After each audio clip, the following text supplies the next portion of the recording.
Welcome back to our educational video series, when we unravel the most commonly misunderstood but exciting and crucial topics in the world of molecular biology.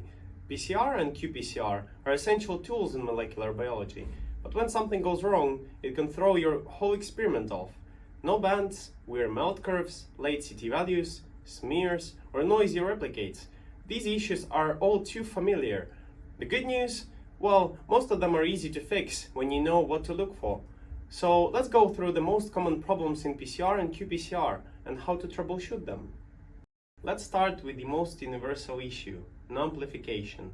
You run your PCR and get a blank gel, or your qPCR software says undetermined. First things first, did you add all the crucial components? Primers, polymerase, and DNA or RNA template?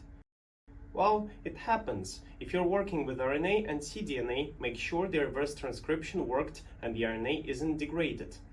Next, consider your enzyme. qPCR reagents and Taq polymerase are sensitive. If they have been through a few freeze-thaw cycles or stored incorrectly, they may have lost activity. Also check your primers. A mismatch, a bad design, or even the wrong annealing temperature can kill your reaction. And don't forget magnesium. It's essential for polymerase activity. Too little and you'll get nothing. Too much, you'll get unreliable results. Now let's say you do get amplification, but it's non-specific. You see extra bands in your PCR gel or multiple peaks in your qPCR melt curve? That's usually due to your primers binding where they shouldn't.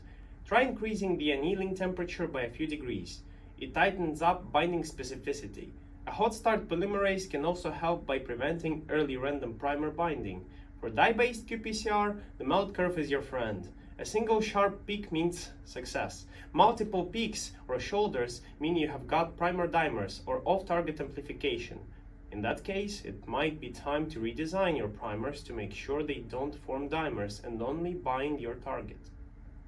Next up, weak or faint signals. Maybe your PCR band is barely visible, or your qPCR CT values are really high, above 35. That usually means your amplification is inefficient. Check your template concentration. Maybe it's too low, but be careful not to overdo it. Too much DNA or RNA can inhibit the reaction. Make sure your primers and reagents are fresh, and that your cycling conditions are optimized. For qPCR, it's a good idea to run a standard curve, a straight line, and efficiency between 90% and 110% means your assay is solid. Now, what if your PCR gel looks like a smear instead of a clear band?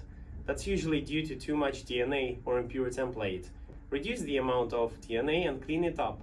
Proteins, salts, or leftover ethanol from extraction can all mess with your reaction. Also, don't run too many cycles.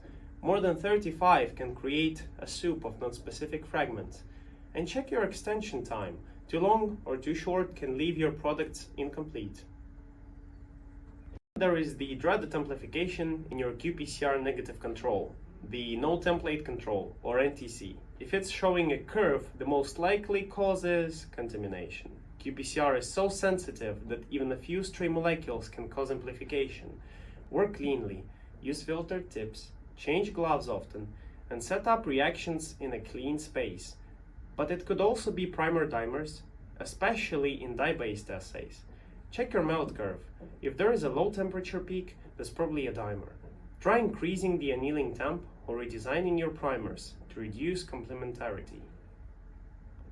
And finally, let's talk about inconsistent replicates in qPCR. Your triplicates should be nearly identical. If one amplifies at cycle 22 and the other is at 28, something is wrong. This often comes down to the pipetting technique. Make sure you're mixing your master mix thoroughly, using calibrated pipettes and sealing your plates well to avoid evaporation. If you have access to a multi-channel pipette, use it. It improves consistency across wells. So to recap, no amplification, check your DNA or RNA, enzyme, primer design, MG, and cycling conditions. Non-specific bands or messy melt curves, increase annealing temp, use hot start enzymes or redesign primers. Weak signals or high CT values, optimize template amount, check reagent freshness, and confirm assay efficiency. Smearing on gels, reduce template and clean up your DNA. Amplification in negative controls, Suspect contamination or primer dimers. Inconsistent replicates? Watch your pipetting and sealing.